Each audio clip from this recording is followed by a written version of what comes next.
lift up our head to the rising sun. It's the first of 4 exhibition games for the preseason favorites, the Kentucky Wildcats, and they start with the Bahamas national team from Atlantis Imperial Arena right here on Paradise Island in the Bahamas. It's going to be a busy week of basketball for John Calipari's squad. Again, tomorrow night, they'll take on San Lorenzo de Almagro. Mega VMAX to follow, then Team Toronto on Sunday to cap off an 8-day, 4-game exhibition tour here in the Bahamas. And with that, we welcome courtside for the first time. Tom Hart alongside Dan Dockich and Seth Greenberg. This is another great Kentucky basketball team led by the number 2 recruiting class in the country. Once again, expectations in the Bluegrass are through the roof. What do we expect from them this week? Well, look, Kentucky's Final Four good, national championship good. This is a talented team, 5 freshmen and number 2 recruiting class in the country. But this game in general, this is a fact-finding mission. They're 5 freshmen. The light goes on. How are these guys going to react the first time they put on a Kentucky uniform? This is the beginning. This is their starting point. This is obviously not where they're going to end. Yeah, and where they're going to end is probably in the Final Four and probably a national champion, at least as far as I'm concerned. Why? Because Reed Travis came over, Seth, from Stanford. You're talking about the preseason player of the year in the Pac-12, over 19 and 8 a game. This guy is big, he's strong. You can just look, his body is different. He's a 5th-year guy as opposed to a bunch of freshmen and sophomores. Perfect fit for Kentucky, and I think, truthfully, I think they're the favorites to win national champion. And if they get to the Final Four, they'll be playing in Reed's hometown in the Twin Cities. Meanwhile, on the other side for this Kentucky team, that's the veteran, that's the leader. But the youth, once again, will be the story of the season for Kentucky. And how quickly can this freshman class, the second best in the country, get acclimated to what John Calipari wants and play not only in the SEC, but starting with a great matchup with Duke? Well, you talk about the freshman. To me, it's Keldon Johnson. You start there. He is a grown man. He's 6'6", 6'7", runs the floor, can finish, shoots the 3, has a toughness about him. Keldon Johnson's a guy at the end of a game.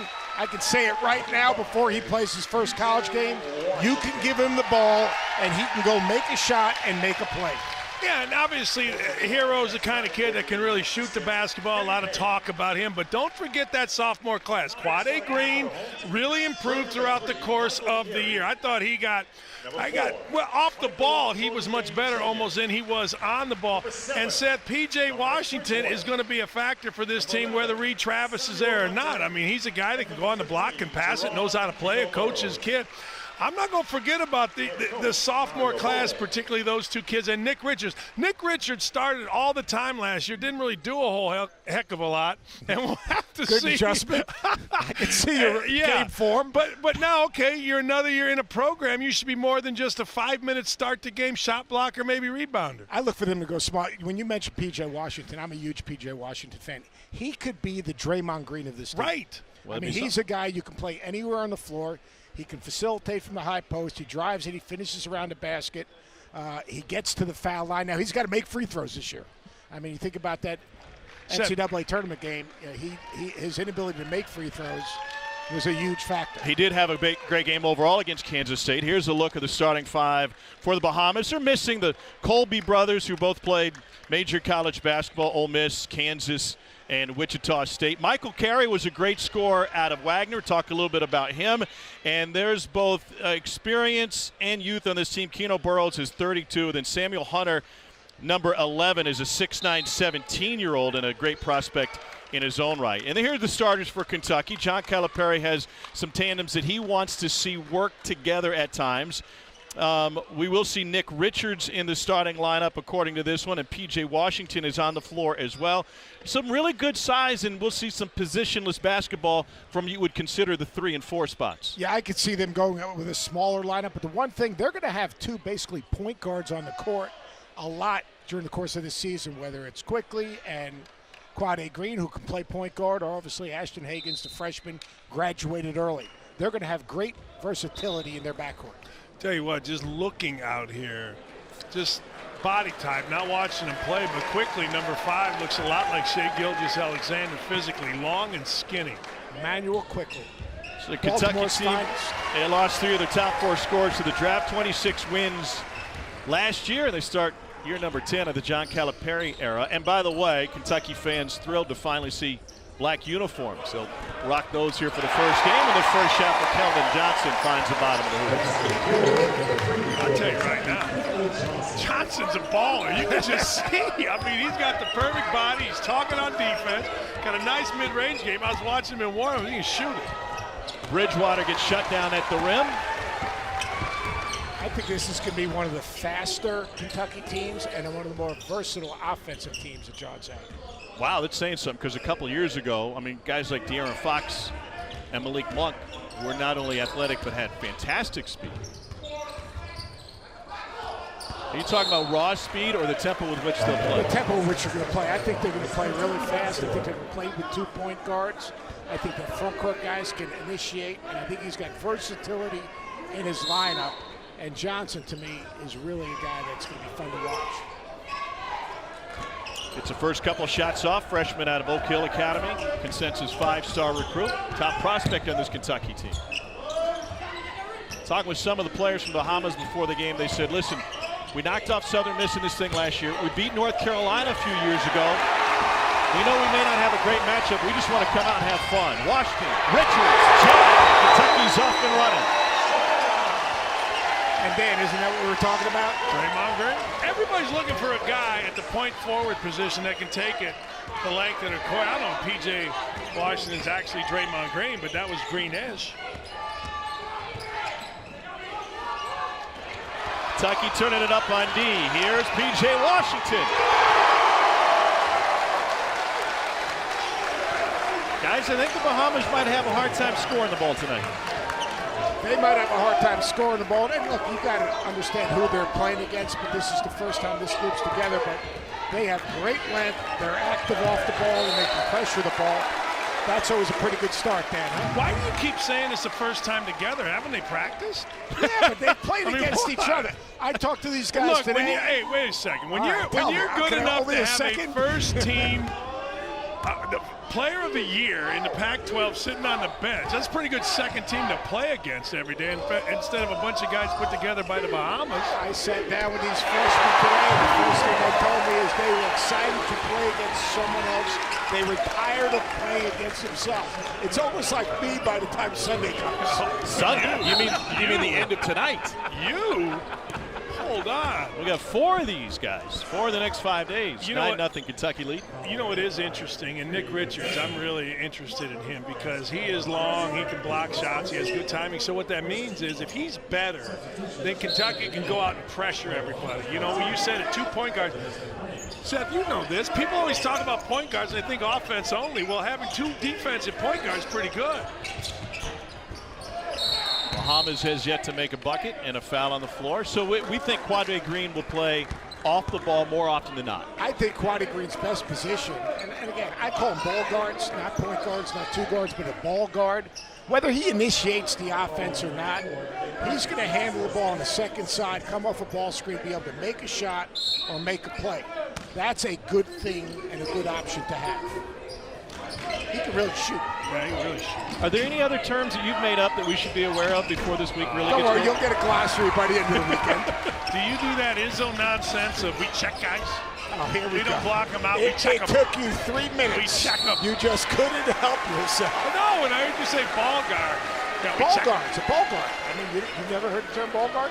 Yeah, because I hang out with you, and I don't think it's bad. I don't think checking them's bad either, but we want to know the Seth Greenberg glossary. We're going to go through the glossary through the course of He's this. going to print an entire PDF for us. I Nick actually Richards have a glossary that I could send you. No, thank you. Nick Richards will go to the free throw line. Dan mentioned this earlier. He started every game last year, but he was 8th in minutes played. So that old adage, it's not who starts, who finishes. Is he the only true 5 on this team? I don't know about a true 5, but Reed Travis, I can tell you one thing. I came in here early to watch them practice today before anyone was here. He came in, old school miking drills, reverse miking, form shooting, spun it out, face up. He's a guy they can play through on the block. I don't know if he's a 5 or 4, but he's a guy that can score it on the block. That'd be George Mikan for those of you scoring at home, and a foul inside of Kentucky. By the way, now you've got to explain who George Mikan was. Throw it out there. Yeah, the best center that ever played back for the Minneapolis Lakers. Let's throw this out there, though. He was the only center back. True. If you're curious about the whistles, we'll let the viewing audience in on this secret, although we're not sure the players know. It's going to be really hard to foul out in this game. John Calipari said earlier today, he said, I want the guys to be able to play. They might give them 7. We might give them 8 fouls, depending on who it is. But they will be shooting free throws. Washington down the paint, and he'll get a trip to the free throw line. See, again, just to use Kentucky or to use Draymond Green, trail 4-man, gets it, can drive it, 2 dribbles. Now, most guys can only make 1 dribble as a 4-man. 1 dribble, pull it up, but you're going to see P.J. Washington, who, by the way, Seth, I think his body looks a ton better. He cleaned up his body, and he can shoot it now. I mean, he's improved his ability to shoot the ball to the three-point line. And you hear that celebration because this dude will make free throws this year. And good. Every NBA team is looking for the next Draymond Green. P.J. Washington. I saw Bam Adebayo handling the ball out of his mind all summer long with the Miami Heat in the summer league. And that was a planned thing to get him to be able to take the ball off the backboard and go into some. So my answer to that is absolutely that's what everybody's looking for. You mentioned the free throws. P.J. Washington missed 12 of them in the season finale against Kansas State in the NCAA tournament, but he still had a double-double. He went for 18 and 15. He was terrific in that basketball game, and I just like his versatility. I like his ability to put it on the floor. He's improved his ability to shoot the ball. And you know, one thing with a kid from Kentucky, and this kid from Kentucky comes back his sophomore year, he's got to be totally invested in not just himself, but what he needs to do to help this team even be that much better. Keno Burrows with the first bucket for the Bahamas. He played for Dane Fife at Fort Wayne. Appreciate the support on that one. I nodded. Oh, it's TV. That's right. Yeah. So it would have been different on radio. But, you know, I appreciate what you were just leading to, Seth, because a lot of people hear, oh, he came back for his sophomore year in Kentucky, and some assume, well, then he must have failed. He must have failed because these guys need to be moving on after 1 year. How would you address those critics? No, and also you'd say he's coming back his sophomore year. It's going to be about him. But the one thing Cal's been able to do is, you know, it's about the good of the group. It's about the team. And if we win, then winning obviously creates all. And he's got that national championship team to use as an example where Anthony Davis took, what, the 4th most shots on that basketball team? I'll tell you this. Tell me this, please. Nick Richards is way improved. His jump, now that wasn't great, but his jump shot or his little jump hook looked good. His confidence on the free throw. I'm going to tell you why. If we can get this drawn up, P.J. Washington is going to have a very good free throw shooting year. He made a little adjustment. I'm going to tell you what it is here during the course of this game. Here's Richards from the baseline. Telling you, he's way improved offensively. Defensively, he needs to stay down at the perimeter. But offensively, you can just see it. How about the pass? No look by P.J. Washington. There's still a lot of tread on his tires. He still hasn't played a whole lot of basketball, even though he's a sophomore. Nick Richards. Yeah, Richards.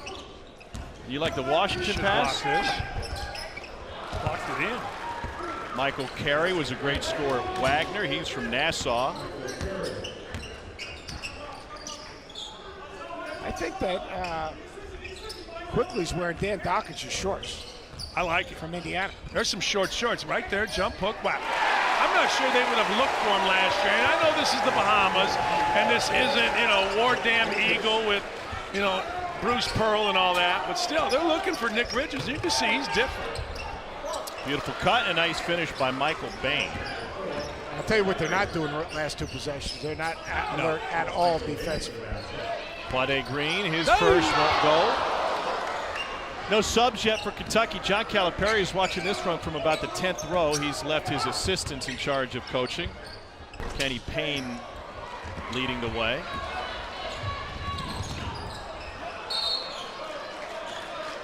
And we've got a timeout on the floor here from the Imperial Arena in Atlantis. We're on Paradise Island, and with these two next to me, it feels like paradise. was a busy day for John Calipari. Coached his team at shoot-around this morning. They went on the Feinbaum Show. And here's your daily reminder. Weekdays from 3 to 7 Eastern, 2 to 6 Central. The Paul Feinbaum Show is right here on the SEC Network. The voice of the SEC will discuss the day's hottest topics and field calls from his passionate fans. Mike, Mark, it doesn't matter. You can also see it streaming live on the ESPN app. Lots to talk about today and some NCAA rules changes. We'll get to that a little bit later in the broadcast. But this is a Kentucky team that we started talking about earlier, Dan Dakich, not just a very talented freshman class, as Kenny Payne draws something up, but we'll get our first look at Reed Travis, graduate transfer, 22 years old from Stanford, was a two-time first-team All-Pac-12 performer, probably going to be the preseason player of the year. I asked him yesterday, why Kentucky? He said, well, this is what's next. Stanford was perfect for him in terms of academics and basketball at the time, and now Kentucky's the perfect fit. You know, what a great college career. You go get your education at Stanford. You're there on the farm. You have a great career. The next thing you know, man, you come to basketball heaven here with a team that has a chance to win a national championship. Now, it's not great for Jared Haas in Stanford, but you know what? The rules are the rules, and Travis, the moment he announced that he was leaving, had every school in America on him and decided to come to Kentucky. And I think he's the difference in Kentucky being a national champion contender and the national champion.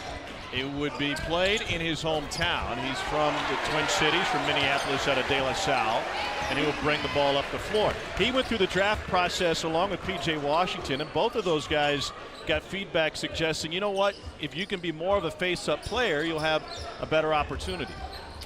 You know, he's a bit stiff. Like, he is not a fluid moving guy, and that's what he's going to do right here, and he's going to do it all day, his offensive rebound. 19.5 points and 9 boards a game last year for Jared Haas at Stanford. Never played in the NCAA tournament with the Cardinals. As a cousin, Ross Travis was a really good player at Penn State. Now with the Indianapolis Colts as a tight end. Never played football in college. His brother was a quarterback at Harvard. He was a spread option quarterback, or I should say a zone read quarterback at De La Salle.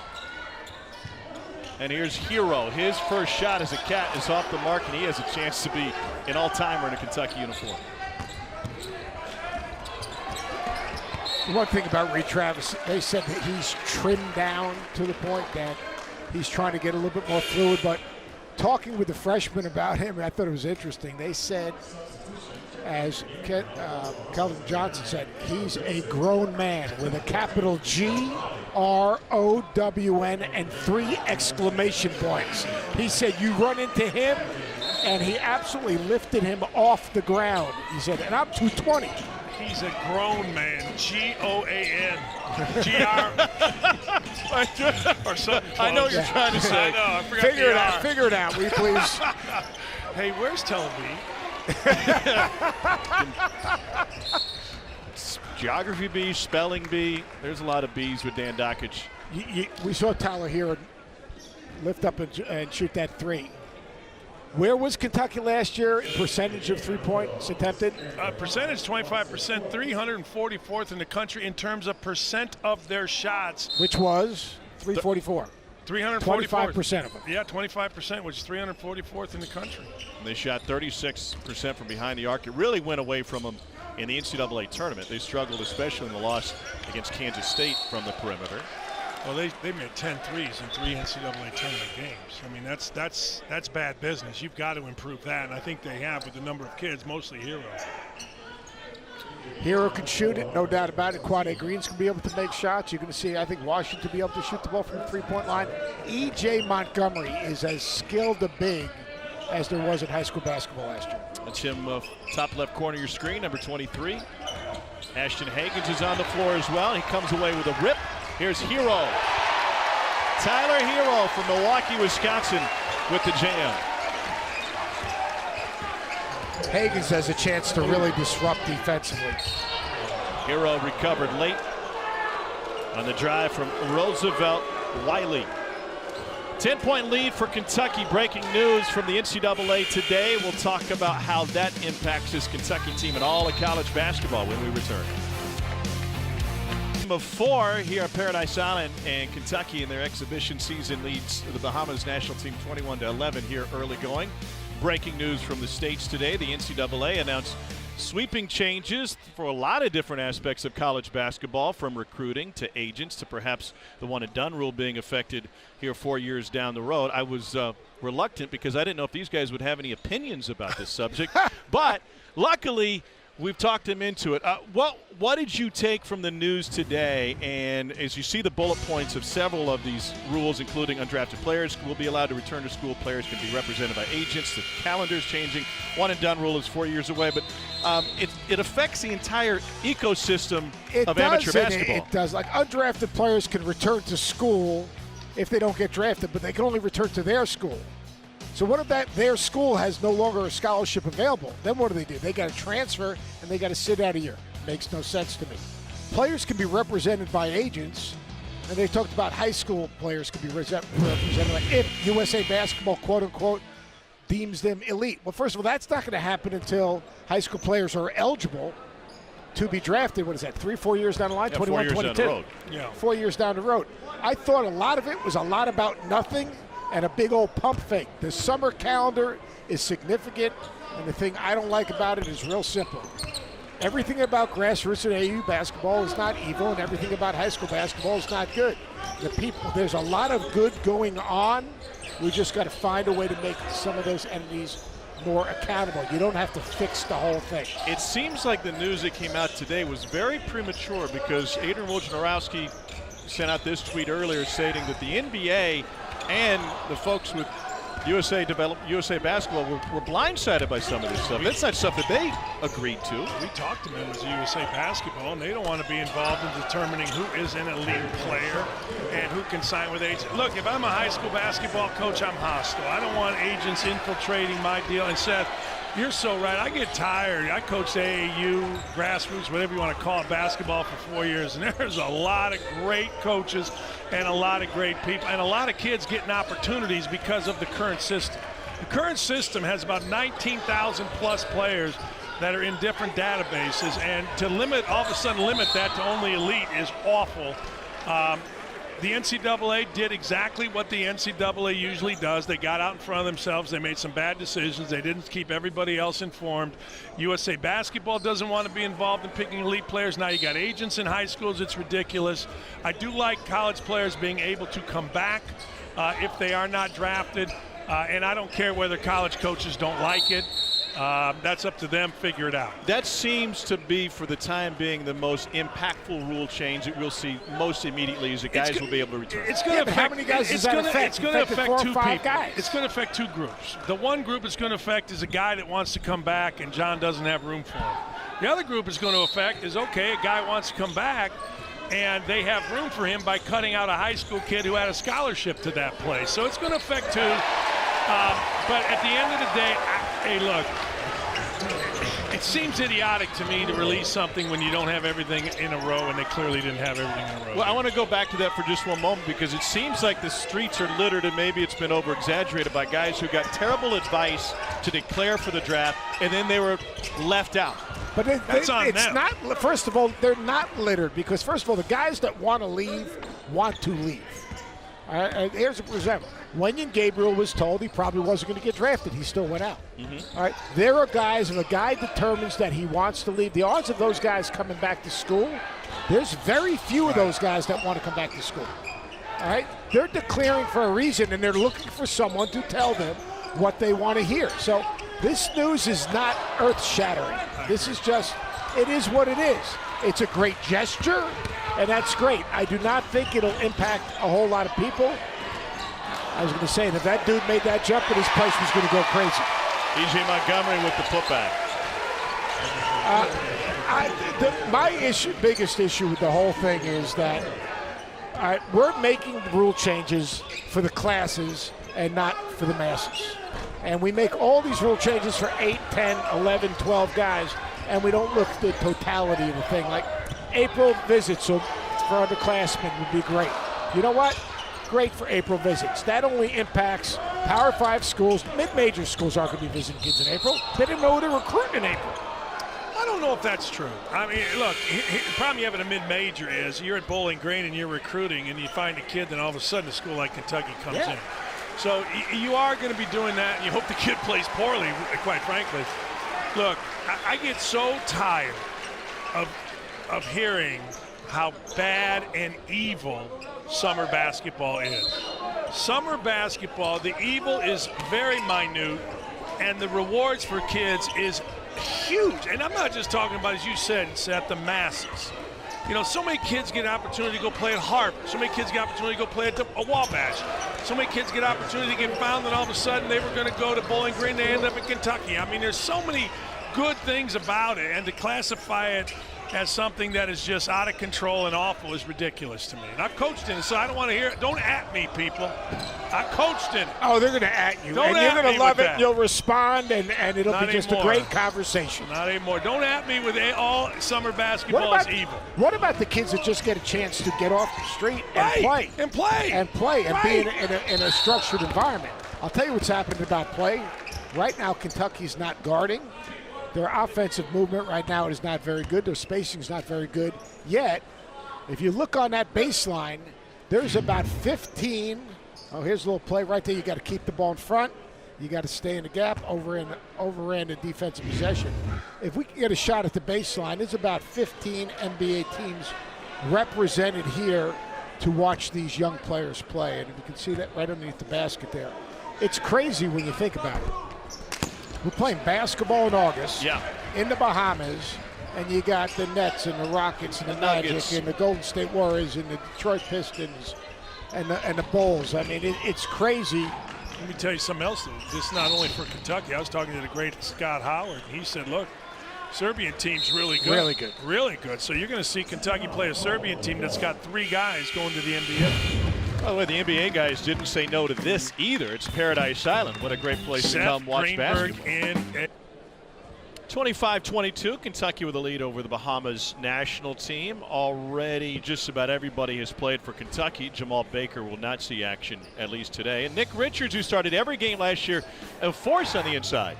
I thought Dan Doc, she loves some Nick Richards right now. Shows the full record, dunking in, shooting the baseline jumper, running the floor. And they can play through the post some. That'll make it so much easier for those skilled perimeter players. I'd like to see Travis on the block a little bit for them, but Richards off to a great start, Dan.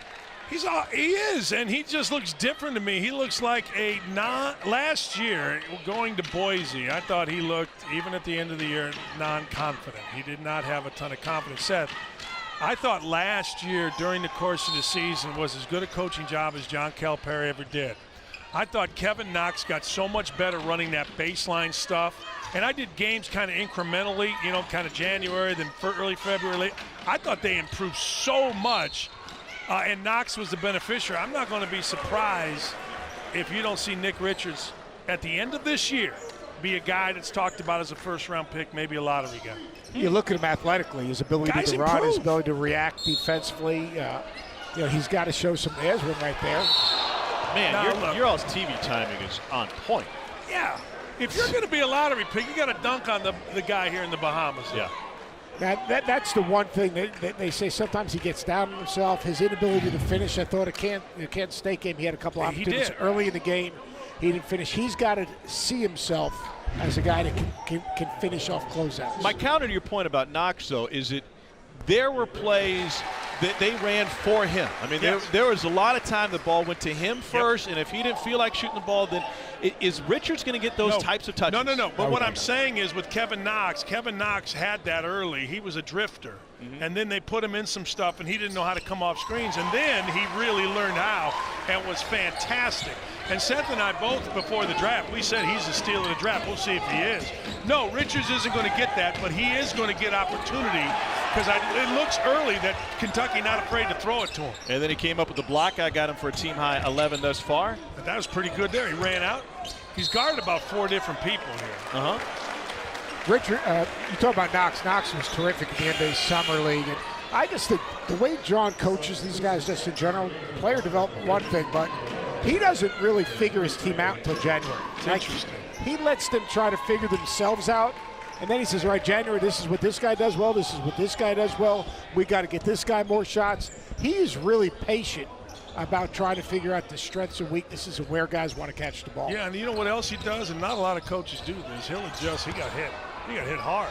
Not a lot of guys are willing to change their system all of a sudden in the middle of it, and he did that last year, I feel, with Knox. That baseline runner action I didn't save their season, but it won them some games.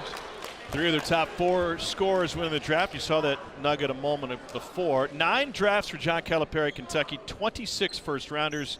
That's the most in the country, 9 more than Duke. 35 picks, that's 14 more than any other team, and 19 lottery picks in 9 years. That's pretty good, huh? I think the thing is, you can talk all that stuff. I think the thing that's interesting about John is he gets those guys, and he gets them to eventually trust each other. He coaches them every day. He's not afraid to coach them hard. He challenges them, and he in more than one way. And then I'll tell you the other thing he does. He's big in his servant leadership stuff. But, I mean, think about what they did, I think it was yesterday, with Samaritan's Feet. Yeah. I mean, that's something that they don't have to be doing that here. But he's teaching his guys something bigger than basketball. And what you're talking about is getting out in the community, and instead of just handing out boxes of Nikes and giving away shoes, the team washed the feet of the children that were there to receive the shoes. They acted as servants. And he told his team, he said, listen, you're going to have opportunities throughout your life because of what basketball affords you to do something special for someone else. It might be as simple as signing an autograph. It might be taking a picture, or what they were able to accomplish here in the Bahamas, which was much greater than either one of those things. Here's Quade Green on the run. Keno Burrows comes down with it. Bahamas within 4. They had a monster win a couple years ago against North Carolina. Marcus Page, Kennedy Meeks, and Bryce Johnson's team. And talking with Keno before the game, he said that's the biggest win we've ever had on Bahamian soil. Not that they expected to beat Kentucky, but John Calipari has said, we might lose a game this week. We may lose a couple of games. They're going to make a lot of mistakes. He told his team over the course of 4 games, you're going to make 60 to 70% of your decisions are going to be mistakes, but play hard, share the basketball, things will work out well. Don't you think, as you watch this kind of develop, Dan, that they're thinking? If they run a set, they're thinking to get to the end of the set instead of making plays out of the set. They're thinking in terms of transition. They're trying to get a better feel for what they're trying to do, but defensively, they look like they have 5 new players out there. So there's 2 things in this game, and both of these things hurt Kentucky last year. Quickness, guys getting past them, as you just said. Defensively, they're trying to figure it out. Play is one, all that kind of stuff. But on the other end, they can't shoot so far, Seth. And let's be honest, you can have whatever you want. You can have all this front court talent, you can have all this, but if you're not quicker than the other team and you're not making shots, you're struggling, and that's why this is a 27 to 25 point game. Do you think part of the reason guys don't make shots, young teams, is because they don't know where their shots are coming from? The other reason this guy can really shoot it, by the way. The other reason is they're just not good shooters. Richards doing the dirty work inside. I got him for 13 at this point. 4-point catch lead. 7'2" with the hair. Thanks, Fletch. I think the big thing there right now, they got to be able to guard the ball and keep the ball in front. They're not guarding the ball at all. They're in rotation. They're running around. These dudes are getting any shot they want right now. Mark St. Fort has 8 for the Bahamas. It's a 1-possession game again.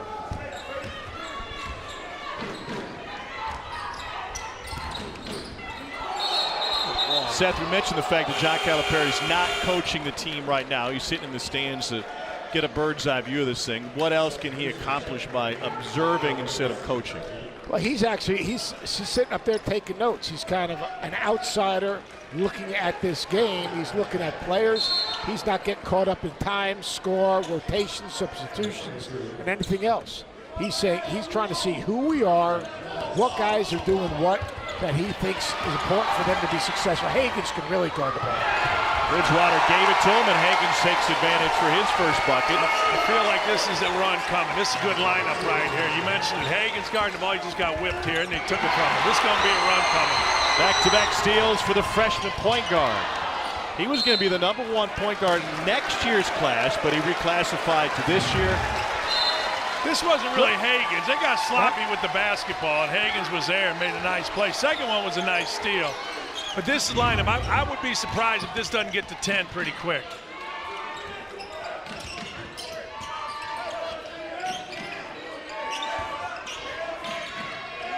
Deep three. And Hagans is on the glass. Hagans is fast. He tacks. He can guard. But I'm telling you, can he make a shot? You got to make shots. I agree with that. That's going to be the area he's got to improve in.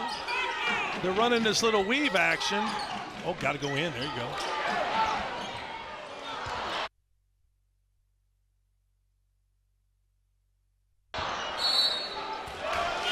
Well, Hagans is more of a passing point guard. He's not, his reputation isn't one that looks to score. You know, the comparison, everyone wants to compare it to someone. People, is he a John Wall-esque type guard? Explosive, quick, guards the ball. I'm not saying he's John Wall. I know the Big Blue Nation would like to hear that, but that's kind of who he patterns his game after. Yes, Dan? No, I'm with you on it. No, I'm totally with you on it. But and people that follow Kentucky basketball, which is, the big best probably fan base in the world, they know you got to shoot the ball because they saw what happened last year. That Kentucky talent would not lose to Kansas State if they could shoot the basketball, and they couldn't shoot the basketball. They scored 58 points in that game in Atlanta. That was their lowest scoring output of the entire season. And they missed a bunch of free throws. Let's be real. Yeah, and that's shooting the ball. 23 of 37 from the free throw line. Meanwhile, here's Michael Carey. Played his college ball at Wagner after starting at San Jacinto Junior College. He's from Nassau, played his high school ball in the Houston area. 27 career double-scoring games, or double-doubles, I should say, during just 2 years at Wagner. Who was the guy? Calipari's a big five-star guy. You're a big five-star guy. When I went to five-star camp, there was a dude there from Wagner named Jamie something. Jamie Compaglia. Oh, he was like the greatest player in the history of Wagner. Could really shoot it. Yeah. Is he in your glossary? No. Hagans? Jamie Compaglia played for P.J. Carlissimo. At Wagner? Yes, sir. Got in trouble at Texas. I think I'm right about that. You're right, but I'll leave it alone. Hero Let's think about the good times. There's going to be a three coming up here for Hero. He's dying. He's itchy. You could tell he was itchy to shoot. 8 40-point games in high school. You could just tell when he brought the ball down, like he wanted to pull it from three, but he was itchy, and that was pretty sweet right there. This is the lineup right here that's going to take this out unless they hit some bombs against him. Because Hero can guard. The average 33 in high school. There's Hagans again active. Hagans makes things happen on the defensive end. Find Hero, get a three here. All right. Oh. No.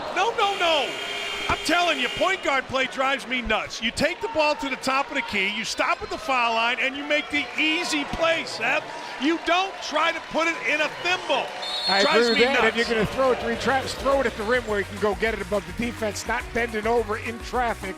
That's like a quarterback that's trying to fit it in a tight window. And what do you think, Tom? Bahamas is supposed to be fun. We're not supposed to be arguing. Let's go down the water slide. Throw the ball to the right people. It drives me nuts. We're at Paradise Island here in the Bahamas at the Atlantis, and the Kentucky basketball team having a good time. Whether it's football in the pool or coming down the slide. I think it's Cal going down the slide. What do you think? He looked like a Calipari. It may have been Brad. And we talked about Samaritan's Feet, not only handing out new shoes and socks to youth here in the Bahamas, but also taking their time to show some servant leadership by washing their feet as well. Always making an impact wherever they can, and John Calipari talked about having that opportunity. They did the Hoops for Haiti telethon a couple of years ago. And Samaritan's Feet is a charity that distributes new shoes to underserved individuals around the world. It's one of the great humanitarian efforts in anywhere, much less in basketball. It's really terrific. Corner three. They got it sped up. This defensive unit has the Bahama team sped up a little bit. So even though it looked like a good shot, it's just going to be a little bit rushed. Hero needs a three, Seth. See, I like this lineup right here. I like this small lineup with Reed Travis at the 5, and with Washington at the 4, and then the 3 guards around him. Quickly and Hagan should be able to put a lot of pressure on the basketball. Yeah, they took Green out, and they put Quickly in. But if P.J. Washington is going to be, this year's version of Draymond Green, he's got to make better decisions. And now, of course, it's August, whatever the date is, in the middle of the summer, so you got time. But You know what he's thinking? Huh? He said Greenberg and Dockich over there at the table, they got to be a little bit better. Well, he'd be wrong. Let's see if Travis can guard. That's pretty good. I'm telling you, I can't get a good shot against this lineup, Seth. This lineup or the previous one where Green was in picking up full court. Quickly will pull up. Just kick the ball. Yeah, I want Hero to get another shot because he's confident now. Well, watch him on this underneath out of bounds play. They're going to try to isolate him and Travis. A little handoff right here. Boom. Telling you, he's feeling it. You can see the previous time. Now, if you're a real point guard, you point guards out there, you got a kid number 14 in black that's shooting the ball with confidence. Look at his eyes, great. Next time down, he's got to get a shot. Hunter had nowhere to go over Washington. Ooh, They need a block in there, able to get a bucket out of it. It's Samuel Hunter. Played prep ball in Canada last year, 17 years old. Who do they go to here? They do this little weave, but I'm telling you, this kid's got to get a look. That came out of his hand terribly. Came right off the side of his head. Good defense, too. Hero. Hagen's almost walked with it. Passers the eyes of the receiver. You cannot read Travis into traffic like that. Well, from one Kentucky great to perhaps a future Kentucky great, Rex Chapman sends a lot out on his Twitter account. This one's about basketball. I'm a big fan of Rex Chapman, but I'm not putting Givens in the same sentence with Bogans, Brassow, and Mills. Goose Givens deserves a category unto his own. I don't know if you remember what he did in the national championship game. He didn't miss. I do. Goose Givens, James Lee, are you kidding me? I'm not putting Brassow or any of those guys in the same sentence as the Goose. And Mills had the only triple-double in school history until Fox and Briscoe did it a couple of years ago. I think he was trying to say that this guy's got a chance to be pretty good. I agree. He can shoot it. I agree. But Goose Givens, come on. I agree with you. The Goose was good. Five-star guy.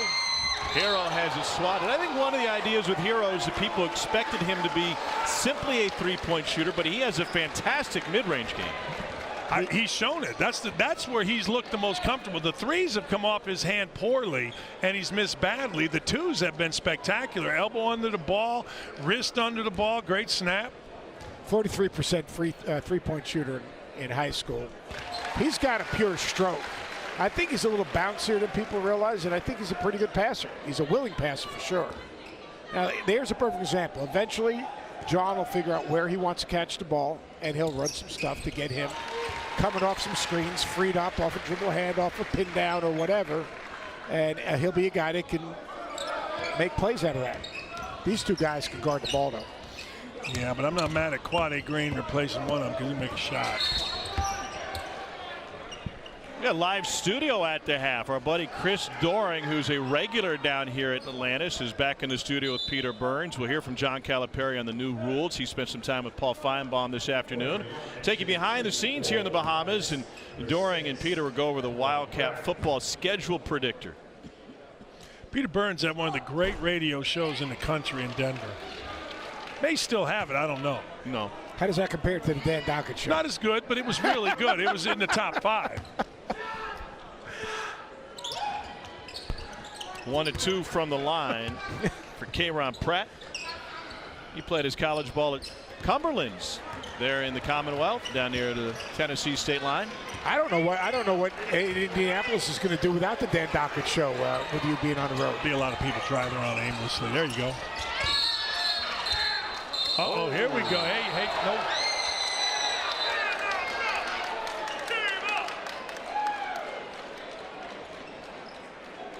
Samuel Hunter, the youngster, getting into it with P.J. Washington. And a youngster it is. How old is Samuel 17 Hunter? years old. Go back on it, Samuel.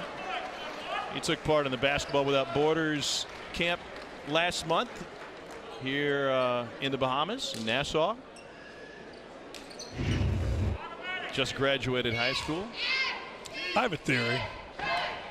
one of many, I'm sure, but what's this one? Well, I mean, it's all along the lines. Everybody wants to forgive until it's time to forgive.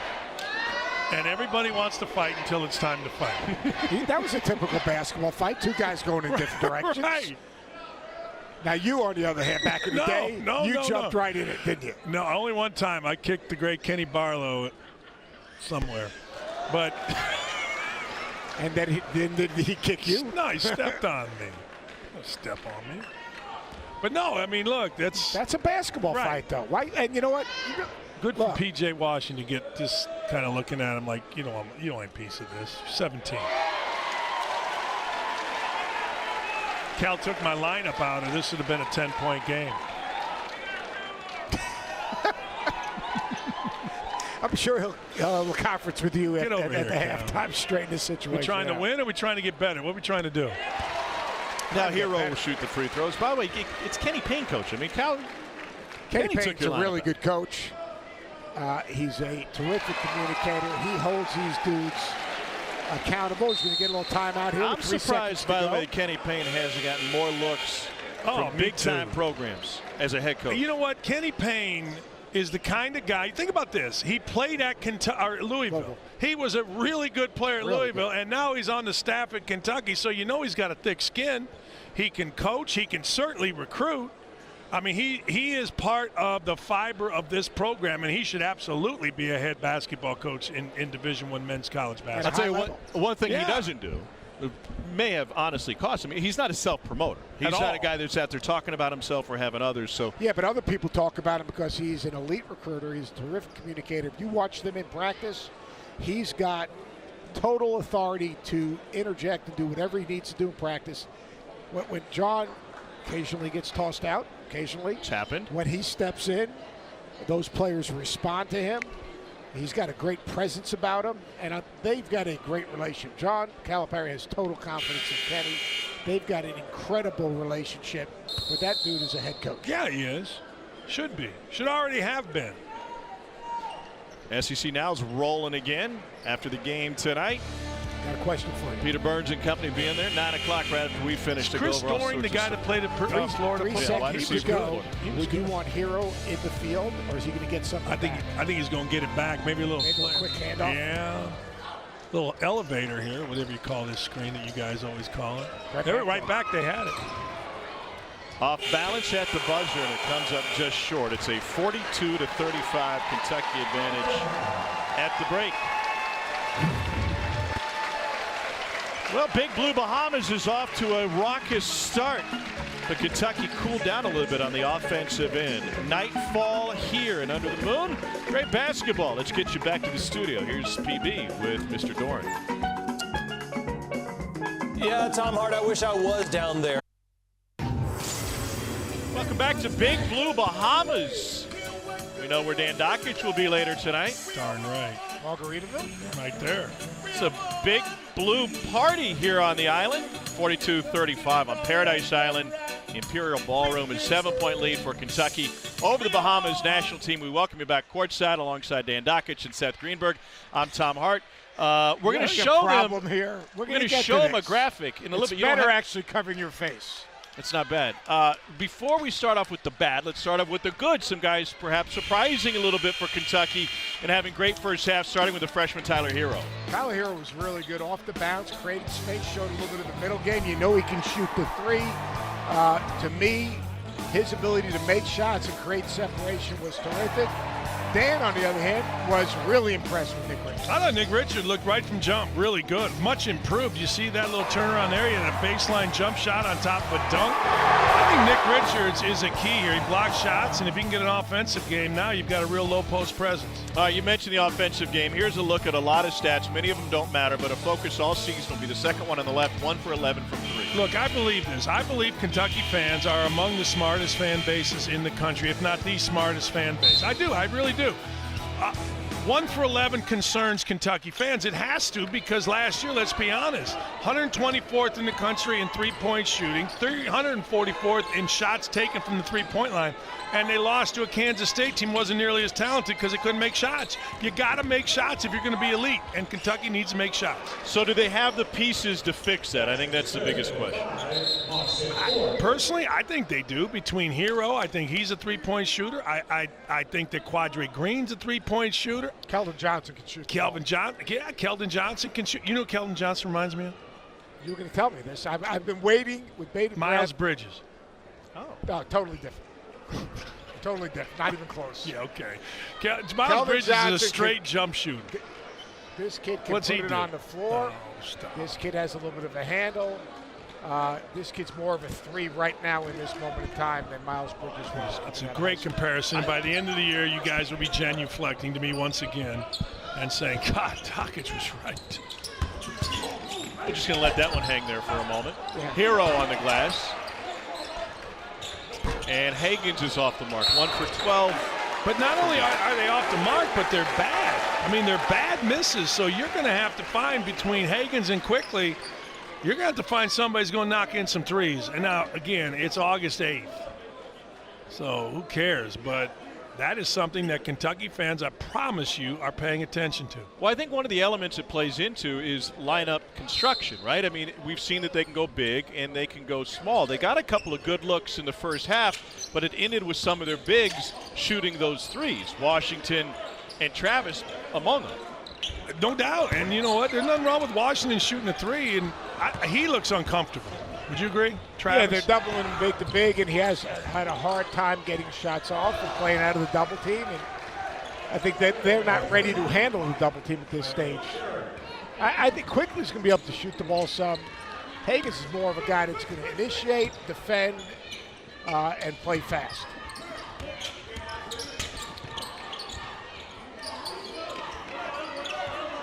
I think if you're going to play through with Travis, you got to get him to the block, cross screen for him.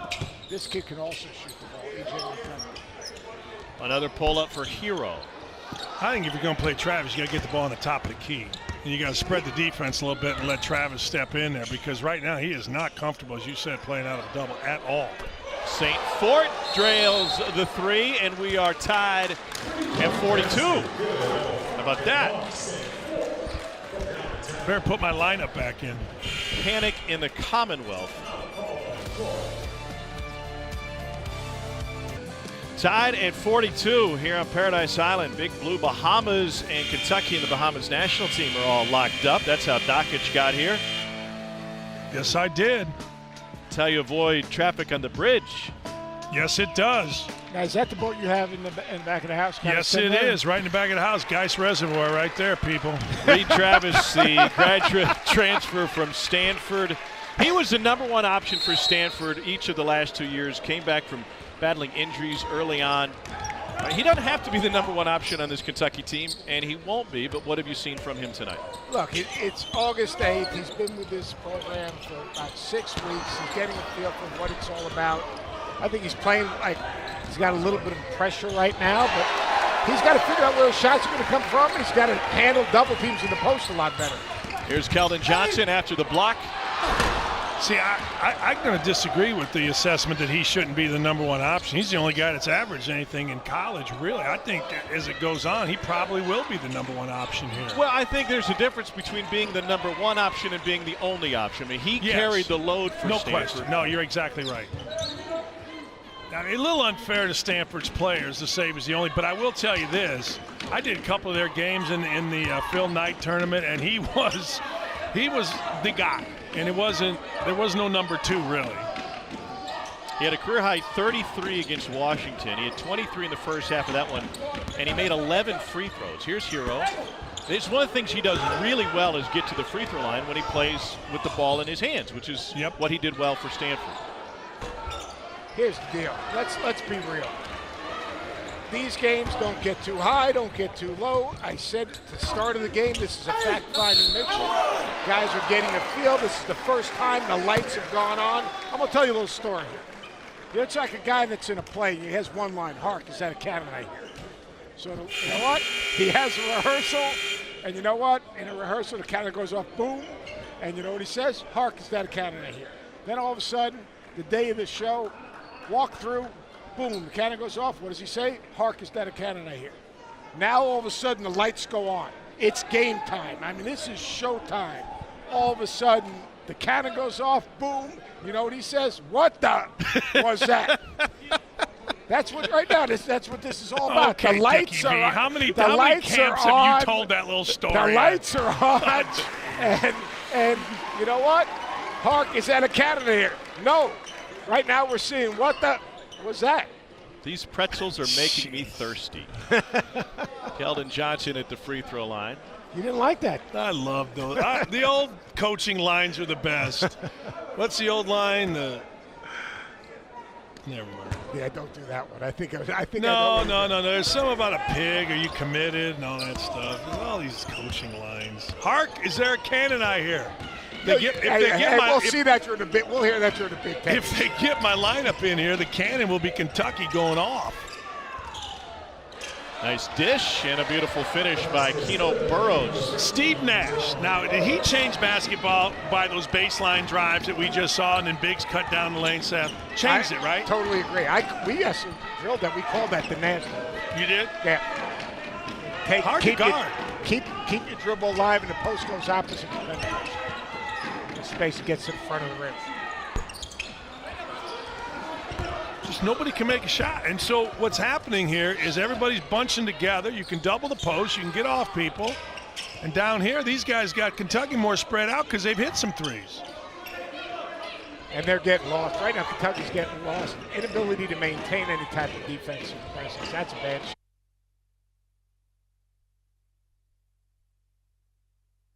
shot. They need to get a little run out. This is kind of like your lineup here. You got your man Quade in, take a shot. Hero hangs and hits. I tell you what, Hero's not. He's not afraid to go attack and get a shot. No, Hark, he hears the cannon. Yeah, he hears the cannon, and he didn't say what the. He's just kind of trying to ball and make some plays and score it. He told me today he's just excited about seeing a different color uniform. I mean, he is intense as a competitor, and there are some times that he and Keldon Johnson got kind of tired of each other from a competitive standpoint, practicing against each other every day. Well, this is not the easiest thing in the world to come put a Kentucky uniform on and all of a sudden not be afraid or not be intimidated. This kid has not been. Now he adds a 3 or 2 to this, and he's having a fantastic game. He's in the SEC last year, and there is plenty of talent returning this season. Plenty of talent and talented, physical, experienced, winning players. Grant Williams, last year's Player of the Year. Tough matchup, can play in the high post and low block. Hard to match his physicality. Jared Harper's absolutely terrific. One of the tougher guys to guard. Tremont Waters, Dan, you absolutely love him. And I think P.J. Washington has a breakout year. But Chris Silva of South Carolina, a double-double machine, should be on that list as well. All SEC first team, co-defensive player of the year, all defensive team. Player of the Year candidate, Chris Silva. Me like him. Me like Frank Martin, too. I think they're going to have a great bounce-back season. I do like Tremont Waters. I think Tremont Waters can be not to the level, maybe in terms of numbers, but the same kind of impact as Trae Young did last year for Oklahoma. But he's going to have better players. Yes. To play with. I mean, their freshman class is absolutely loaded. Will Wade hitting the recruiting trail at LSU. We didn't talk about Daniel Gafford. We showed him on the graphic. Here's a guy that most expected to make the jump and go to the NBA. That guy plays above the rim. Yeah, it'll be interesting. I love Gafford. Gafford can really score, play above the rim. Now, he's not going to play with that same backcourt. Right. And it'll be interesting to see how they utilize him. But he has a serious skill set. This is where I like watching. This is my lineup right here. Give me this lineup all day long. Richards down. Yeah, it's fine. It doesn't matter who the big guy was. This lineup to me is these 3 guys on the perimeter are the lineup that's the best in this game. And you can put Higgins in there if you like quickly. It doesn't really matter. But these 3 perimeter guys are it. Look at how well they're keeping the ball in front.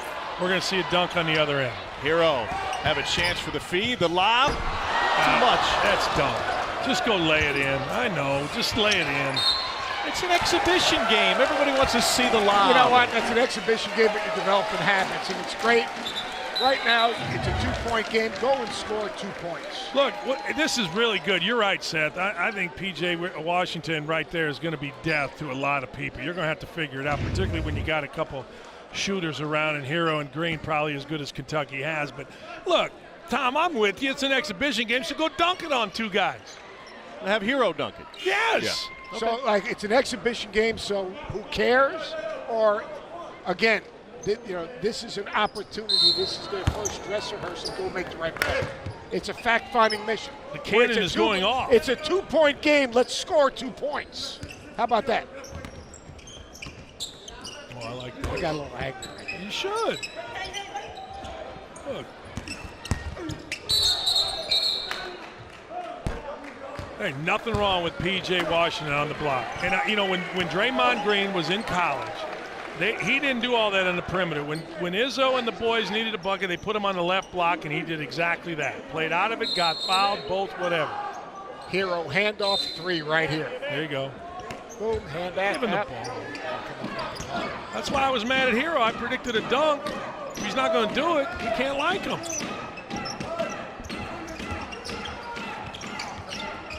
Quade Green for 3. Won't go down.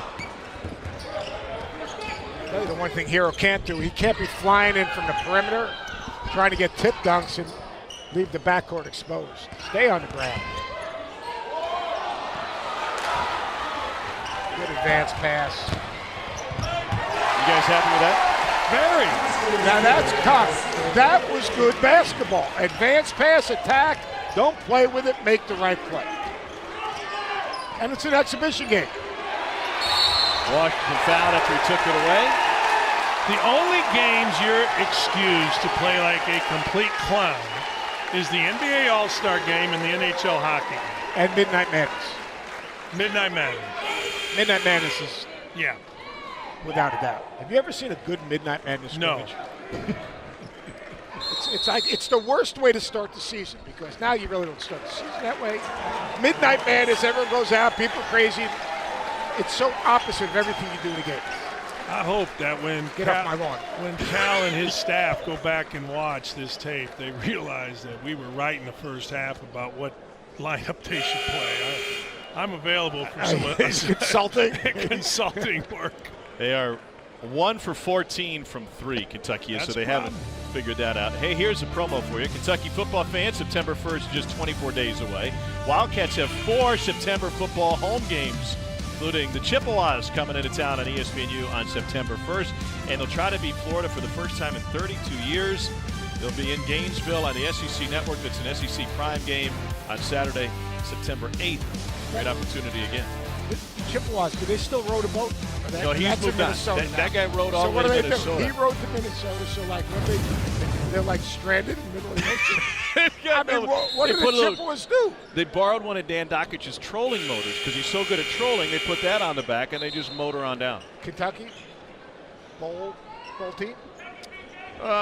Yes. I listened to my man Stanford Steve yesterday, and he actually talked to me. He was picking the number of games teams would win, and I guess they were 5-5 was the number. He said over. That would put him in a bowl. That put him in a bowl. Who doesn't go to a bowl? A couple years ago, they had a great start to the season, 5-0. And John Calipari grabbed Mark Stoops. He said, "Hey, you're starting too fast. Okay, don't give them all of this right at the beginning. Pump the brakes a little bit." This is what I'm saying. To me, P.J. Washington is an absolute no down. He is getting fouled when he catches it on the block and on the left block. That's where his block. That's his block. You got to know as a big guy which block you want to catch the ball. So P.J. Washington to the free throw line. What block did you like to catch? I can't coach you and them. I'm just saying. I mean, this is the lineup right here, and here's your problem, okay? Let me ask you. It's early, I get it, okay? But what does the Johnson kid give them at the 3? Oh, he can make a shot, genuine. He can get to the offensive glass. He can run the floor. He'll be fine defensively. He's going to need to be their 3 guy. I think that, again, Heroes. He doesn't have to play every single minute. I mean, I think he's going to play 8 guys. I don't think they're going to play. I don't think they're going to play 10 guys. It's not going to be a platoon. There's enough minutes for everyone. Well, but he brings something different. Then let me just take this game right here. I think he's going to be a terrific player. I do.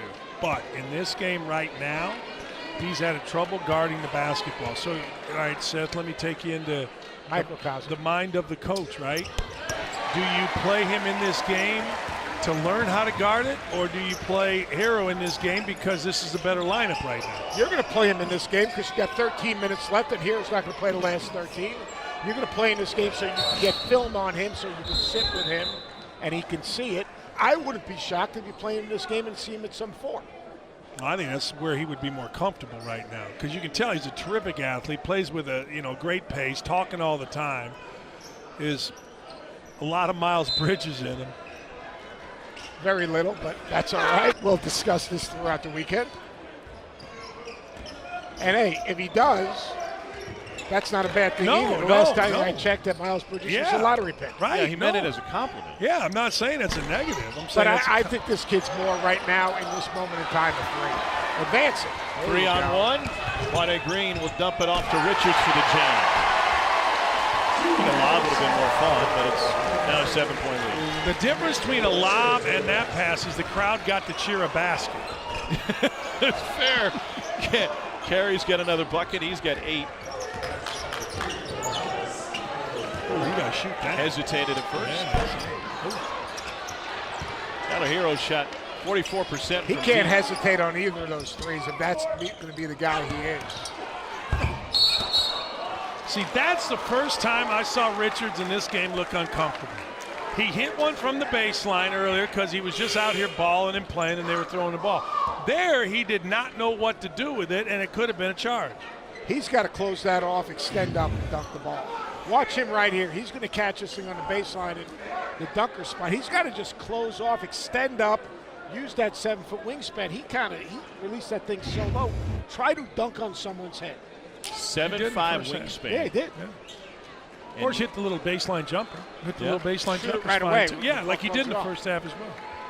Now here's the big one. This lineup here is interesting because you can have E.J. Montgomery come in who can stretch the defense to play with Reed Travis. Now my man Keldon Johnson said, let's see if he can run the floor and get something going. Which is what he is right now.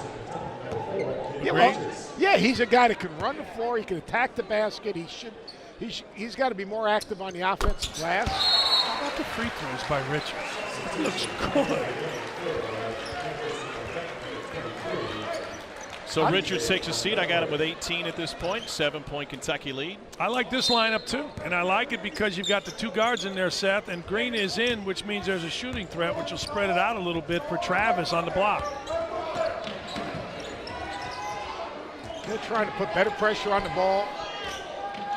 These 2 guards can pressure the ball some, and I think Johnson should be able to, A, get into the offensive glass, and 2, get out in transition. Travis struggling closing out on the perimeter. See, like right here, comes out. He's got to be a sprinter and really run. Baseline drive. Oh my gosh, he went for the poster. And Johnson able to follow it up. Like it though. Hey, just go to the rim when you get it. When in doubt, go to the rim, use your athletic ability, and stick with it. I like it a lot.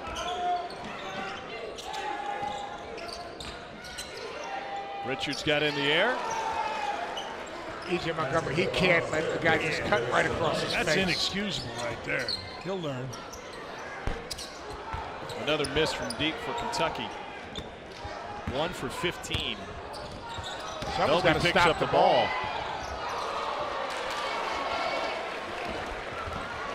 4 on 2 the other way. Extra pass and Montgomery finishes.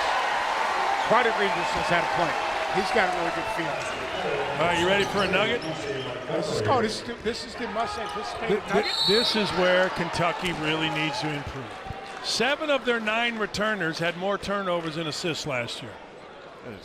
They must improve in that area. And those are the skill things. Passing the basketball is a heck of a pass, but you also got to shoot it. And they're not shooting it quite yet. They will.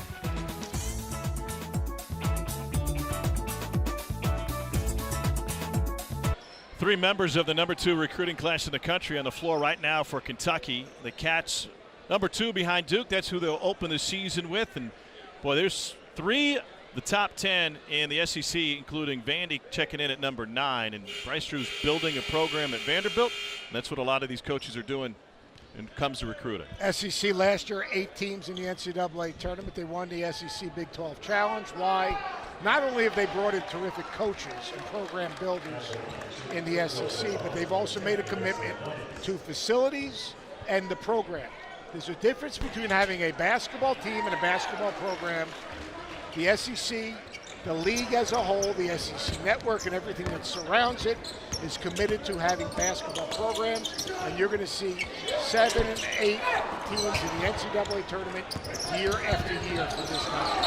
Well, one of the big changes once those programs were built, as they were being built, was a change in scheduling. And the league office said, you've got to, across the board, increase your scheduling because it affects everybody in the league.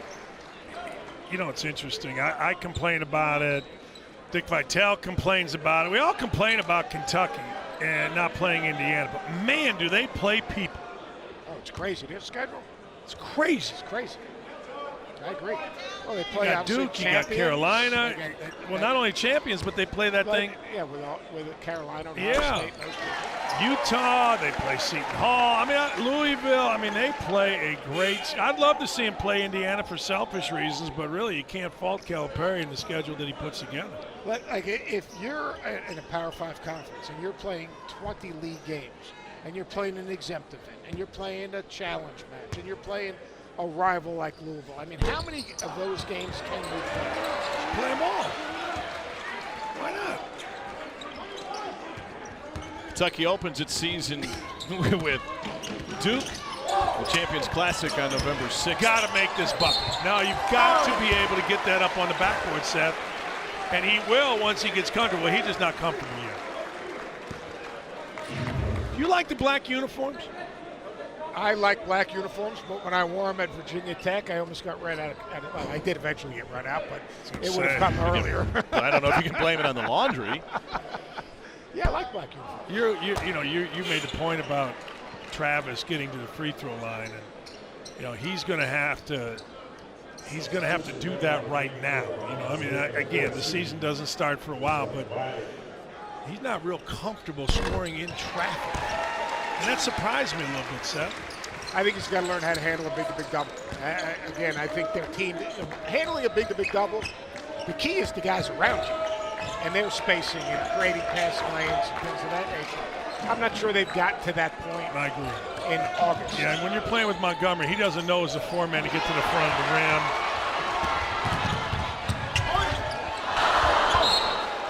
It'll stay with Kentucky after Quadri Green missed the layup.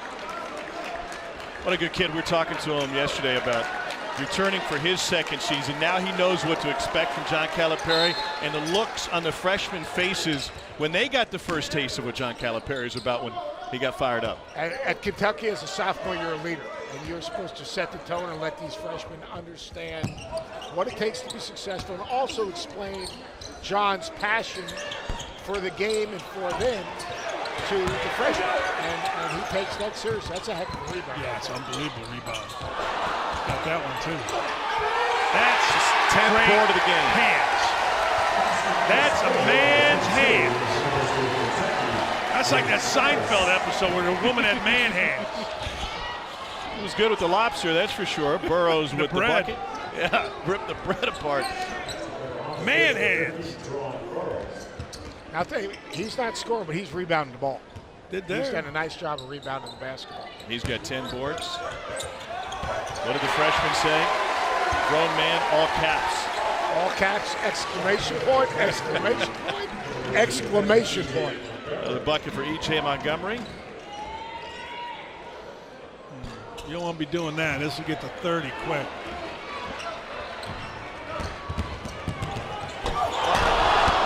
Afraid. Keldon Johnson is looking to make the highlight reel. It's the second time he's tried to go up on somebody and flush it. I'd like to see him driving.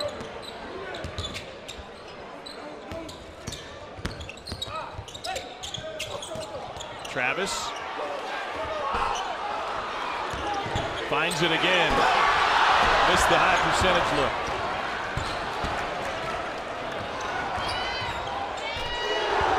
And a bucket the other way for Keno Burrows. Kenny Payne says, hey, let's slow it down, take your time, get a good look.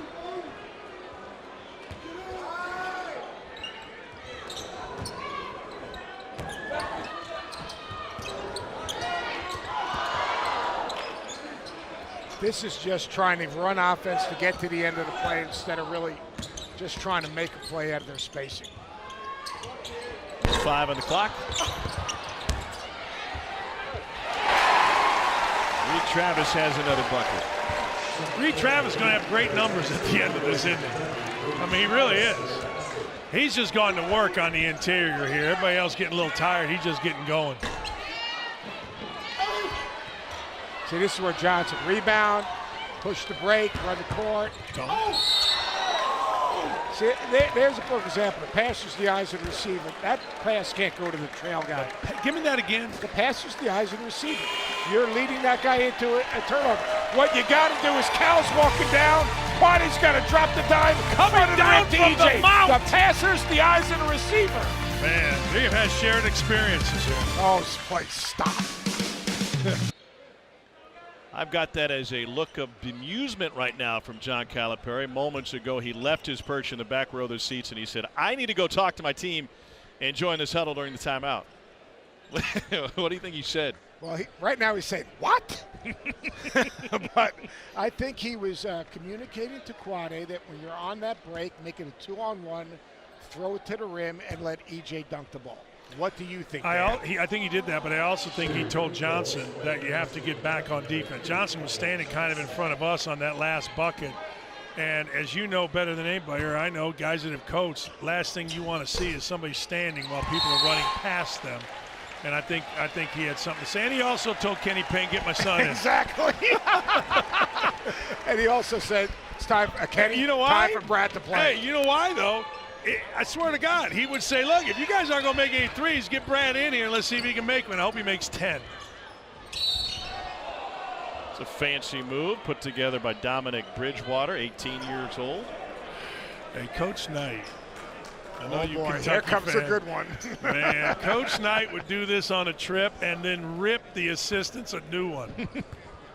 Like, what? Like, what are you? You being one of them? Oh, I need to write a book. No, you don't. No, I don't. You're right. I'm vetoing that right now. Hey, if nobody's going to make threes, Brad Calipari make threes. He went on a summer trip this summer, and it was great. Averaged about 14 a game, went over, forget where he went. Give him the ball. They're doubling off. You cannot double off Brad Calipari. Give him the ball. Kentucky you are had really working hard on the Big Blue Nation, getting them back on your side. I'm a big fan. One of the two. I'm a big fan of the Big Blue Nation. I'm sorry, Tom. I just couldn't help it. I understand. I mean, they ripped me for a Tyler Eulis take, which turned out to be true, but I just couldn't resist. I know you just can't help yourself. And the Kentucky fans can't help themselves. I mean, we walked by a line of, 800 people. They're lined up at 4:30 in the afternoon for a 7 o'clock tip. And Seth, they weren't shy about sharing their opinions with Mr. Dockage. Mostly good. That one guy booed. Mostly good. Get it, Brad. Your spelling's off, your geography's off, your ratio is off. Easy. No.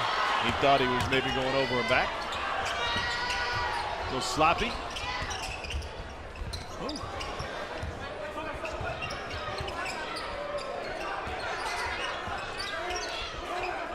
Seth, you're talking to the freshman today. Speaking of Brad Calipari, they're talking about the relationship between Coach Cal and his son. They said, man, they go after each other, and you know that it's not about basketball 90% of the time. It's just random father-son stuff. I mean, that's what they are. Oh. And, that's the play P.J. Washington's got to finish. But I think it's interesting because Brad is just one of the guys on the court. And he really is. He's good with his teammates. And his teammates, I think, respect how hard he works. I was watching him in warm-ups. You know, he doesn't talk. He just goes about his business. Really hard, Brad Cal. I root for the kid. I think there's going to be a game this season where he comes in, knocks in a couple shots, and helps the team get a win. Well, right now, if you don't include Brad, they're at a 9-man rotation. Jamal Baker's had knee issues again. It kind of flared up on him. basically right before they came down here, so he has not practiced the last couple of days. And so Brad is that 10th guy off the bench right now.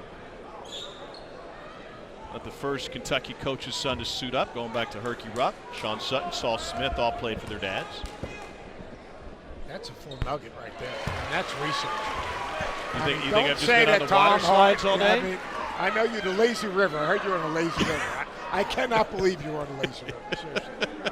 I know, I'm sure it's nice, but I mean, you're not going to see Dockage. You're gonna come to Atlantis and stick me in a gym all day? No, I got to get out. Gotta get away from you guys. The lazy river? Slides next. I'm going to tell you what I'm doing. I'm going to be right in the middle of a Big Blue Nation at a craps table or a blackjack table here at some point, because I'm telling you, those people, they come and they have a blast. And no one has more fun than? Nobody has more fun than me, but they're close. They have a lot of fun. So if you do that, you stay out to the wee hours. I know. I'm in bed by 11. Are you going to have an excuse tomorrow? Nope, but I'm going to be right in the middle of the Big Blue Nation tonight, here in a little bit. The Dockage-Greenberg grudge match is going international on the golf course this week. Pad back, drill it! Yes, sir! Get in! Get in! Darn right. If you guys aren't going to make them, all you five-star guys, I'm putting my kid in, and he's going to make it. How do you really feel about it? I love it, man. I do. I love when guys get rewarded. And Hero with the takeaway. Flip it backwards. And the jam! Jones.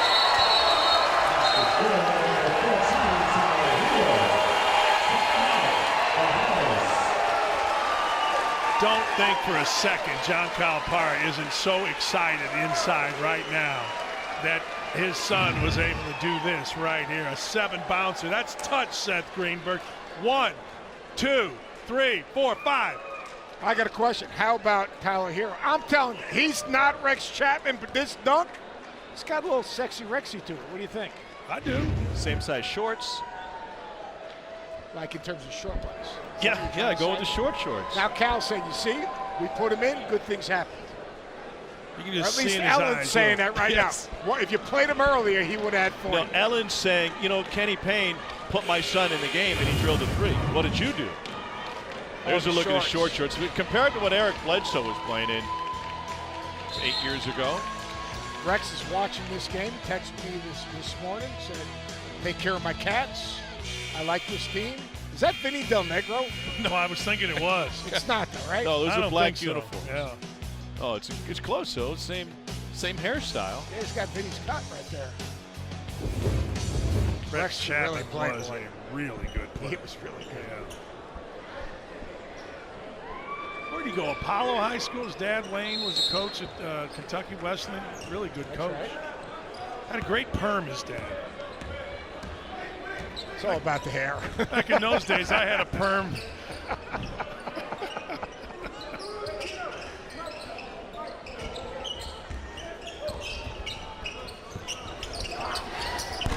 You know what they say on Twitter, picture it didn't happen. So I want to see picture the perm tomorrow. Probably draw on it. I know one thing he does have now. He's got every one of those dudes that survived in the right place. Oh, yeah. Oh, yeah. They are strategically Gene placed. Katie, Lou Henson, they got nothing on me, big fella. Tell you right now, lacquer it down, put a little fake hair in there, and I'm ready for TV. Nobody has more fun. Drill it.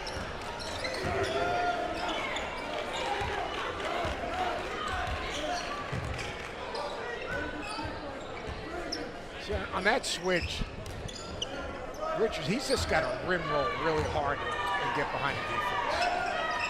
Shot clock at 6. Richards. That's got to be a bucket. He had no resistance there. He needed to shoot that, not throw it. He just threw it up there.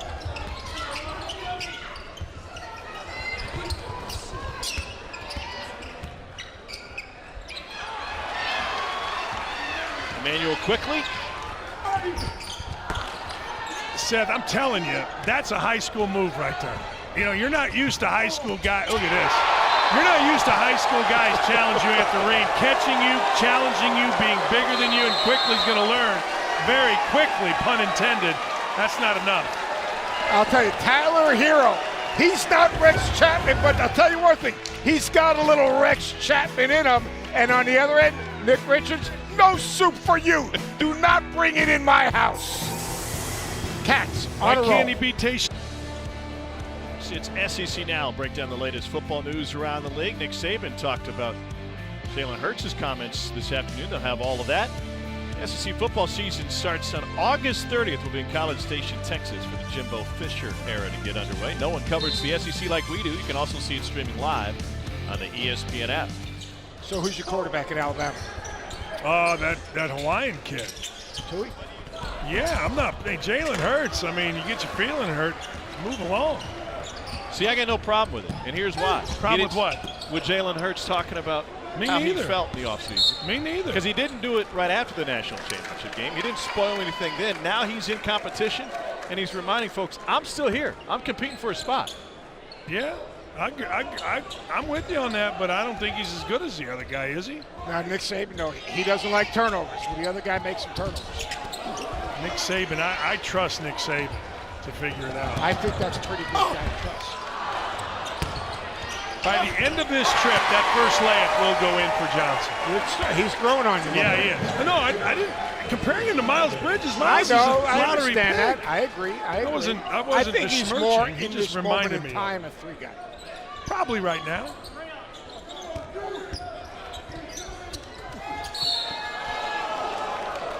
I think. What do you guys like? Here, look at this place. I mean, It's unbelievable. 2,000 people here. All right. I mean, Tickets they're all aren't cheap, locked by the in. way. $400 for the package of tickets for the 4 games. You're playing your first game, putting on that uniform. It's on television. This has got to. I mean, I don't care who you are. I don't care if you're a Donald's All-American, Jordan game. I don't care what you did. This is different. Totally different. And not only are the people here, but they're passionate. Oh. They save up. I'll say this. The most impressive summer thing that I've seen is Syracuse's support of the Boeheim Army. That was was very cool. Unbelievable. But this is right there with it. Let me ask you, Seth, as we look around, it's packed. I don't know how many they're holding here, 1,300. Is there any other fan base that would pack this? No, because these are, I'll tell you the difference is, He's got to close off. Yeah, the he's fence. got to. Here's the deal. You could take your team on the road and outside people can come watch your team Right. play. Like Duke's going to Canada. I think outside people might come watch them play. This is blue. These are blue. Blue. I mean, this is the big blue nation in full force. You walk around this hotel, I mean, it's like taken over by the big blue nation. It is. It's great. real. And I love them. I do. I mean, look, the Twitter people are not so much. But the real people of the Big Blue Nation are awesome. Basketball fanatics. I got a question. The Twitter people. 5 of them, 10 of them? A little more than that. A little more than that. But no, I mean, the real people of the Big Blue Nation, these guys, I was on a plane today with a bunch, man, they were awesome. They wanted to buy me drinks, and I'm like, look. Got to do a game in a Gotta couple do hours. a game. That would imagine you. That would not even be a good one. We got some more games coming up. Huh? Yeah, tomorrow night we'll be at it again, 7 o'clock Eastern. Mega BMAX, a Serbian team. That's a grown man team on Saturday night. Team Toronto, which includes former South Carolina guard Dwayne Notice, helped the Gamecocks to a Final Four. And is Nicholson playing from St. Bonnie's, who played in the NBA? He's supposed to. We'll see. Some of the roster is a little bit fluid. The Bahamian roster was a little bit fluid. That's a polite way of saying we have no idea who's on the team because they don't either. Tom Hart, he's unbelievable. He's more organized than crime. But you said that Scott Howard came over to us and he starred 4 guys on that Serbian team that he feels that they're here to see. Scott Howard with the Denver Nuggets. Yes. Keldon Johnson, another free throw coming. Now let me ask you, how many teams around college basketball could bring out this many scouts? Well, I mean, Duke could. Carolina could. Kansas maybe. He invented their own combine. I mean, John Smartest thing Calipari I've seen a guy said, do. We'll do it. Too deep. Combine's crazy. It's too deep. Every team's got 2 guys. Smartest thing I've seen. And now everyone's emulating. Should. NBA fantasy guys camp this in full weekend. effect. By the way, you're back on the sidelines. Begrudging. I want to, you know, I mean, who knows? We could have big time matchups. Fantasy. Shoot. Oh my goodness! You might have to face off against one of the great fantasy camp coaches of all time, Jerry Wainwright. Veteran. I love Jerry Wainwright. Gino Auriemma. Gino Auriemma. He's got a couple championships. If you beat him, do you count Gino it? Auriemma. You count that on your resume? Is Gino Yes. Auriemma the best coach ever of team sport? Ooh. Thinking about where that program was when Yeah. he took over and where it is now. Talking about building a program. Yeah. Tell you one thing, you play against Kentucky this year, you're going to have to make high-arching layups because there's a lot of dudes underneath the bucket, including Johnson at 6'6", that can go up and try to block a shot. I'll tell you the thing I've been impressed with Kentucky. Count on your hand. One hand. Is he good? Reminds me of Sam Perkins in college. Yeah. And lefties. Now I like that comparison. I like it. You're wising Very up. good. It's very good. It's good for you. Follow at Seth on Hoops, That's at a Dan good one for Dockich, you. and at Tom Hart on Twitter for updates on the golf match tomorrow, because Tom has entered the fray now. Oh, I will just be an impartial observer, Drill it. laughing the entire time. Telling you. All right. Better looking in the 5-star guys. SEC Now is coming up next. Guys, what was the difference in this game? How did Kentucky put it together? I think they wore him down. That's what I was just going to say. This talent wore them down. They got the ball. They stole it. They got out in transition. They threw it inside. Travis started getting on the backboard. Combination of all those things. One issue, we'll look at it again tomorrow night, 7 o'clock on the SEC Network. Kentucky just 2 of 19 from 3. That will obviously be a focus going forward. I think they're going to be a better shooting team. They got to figure out where their shots are coming from. It is August 8th, ladies and gentlemen. Patience is king. This right now is a fact-finding mission. And this might have been the biggest mismatch of the week for Kentucky. They're able to pull it out after putting it together. You know, Seth and I were talking during one of the breaks. They're not playing well. Probably win by 25, we said, and they won by 24. But it does get tougher. You've got a Serbian team that's really good, a Toronto team that's really good.